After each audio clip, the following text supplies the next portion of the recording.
భగవంతుడి తాలూకా ఒక మంచి గుణం చెప్పిన అందరూ ధ్యానంగా వినండి. భగవంతుడు ఏం చేస్తారు? మమత అంటే తెలుసా? మమత అంటే ఏంటి? స్నేహం, మమత, ప్రీతి, ప్రేమ.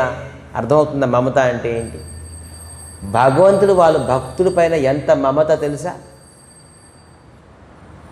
రామానుజ ఆచార్యుల తాలూకా ఒక భక్తులు ఉండేవారు, రంగనాథ స్వామి తాలూకా సేవకులు. రంగనాథ స్వామి తాలూకా సేవిస్తుండేరు. గురుగారు ఎవరు? రామానుజ ఆచార్యులు.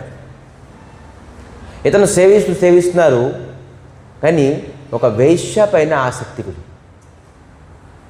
చూడండి, భగవంతుడు సేవ చేస్తున్నారు, మహాభక్తుడు, కానీ ఒక వేశ్య పైన ఆసక్తికుడు. ఆ వేశ్యతో మాట్లాడడం, ఆ వేశ్యతో సంబంధం పెట్టుకోవడం ఇతనికి రోజు అదే చింతన. భగవంతుడికి శృంగారం చేస్తుండేరు, ప్రసాదం పెడుతుండేరు, నివేదన చేస్తుండేరు, పూజ చేస్తుండేరు, అన్ని చేస్తుంది, కానీ ఆ వేశ్య పైన ఎప్పుడు ఆలోచన ఉండేది. కానీ ఈ వ్యక్తికి దగ్గర డబ్బు లేదు.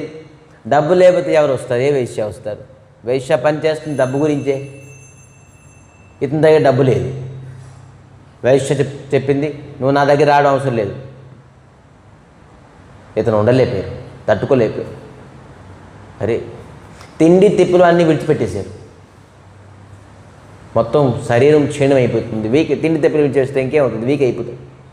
పాపం ఇతను తిండి తిప్పులు విడిచిపెట్టేసి వీక్ అయిపోతున్నారని చెప్పేసి భగవంతుడు పాపం బాధపడుతున్నారు. భగవంతుడు మమత చూడండి, ఇతను చేసిన పని ఏంటి? రే పాపం అని భగవంతుడట ఒక సేవకుడిగా ఆ వేశ్య ఇంటికి వెళ్ళారట. రంగనాథ స్వామి ఒక సేవకుడిగా ఆ వేశ్య ఇంటికి వెళ్ళారట. హే వేశ్య, ఆ సేవకుడు పాపం బాధపడతాను, నువ్వు ఒకసారి నువ్వు కనబడితే పాపం వాడు తిండి తిప్పులని తింటాడు, పాపం చాలా బాధపడతాను. నేను వెళ్ళను, నాకు డబ్బు రాకపోతే నేను అక్కడ తిరిగి ఏం చేస్తాను? వాడు ఎలా తెస్తామనండి వేశ్యతల ప్రవృత్తి. రంగనాథ స్వామి తన చేతిలించి బంగారం కంకణం అంటారా, కంకణం చేసేసి ఆ వేశ్యకి చేయగో, ఈ బంగారం కంకణం తీసుకో, ఒక్కసారి వెళ్ళు. భగవంతుల మమత. వాళ్ళ భక్తులు అంటే భగవంతుడికి ఈ ప్రకారంగా చేయవలసిన అవసరం వచ్చిందండి. వేశ్యకి పంపిస్తున్నారు ఆ భక్తుల దగ్గరికి. తిండి తిప్పులు మానేశారు. నా సేవకుడు పాపము, సేవకుడు ప్రియ.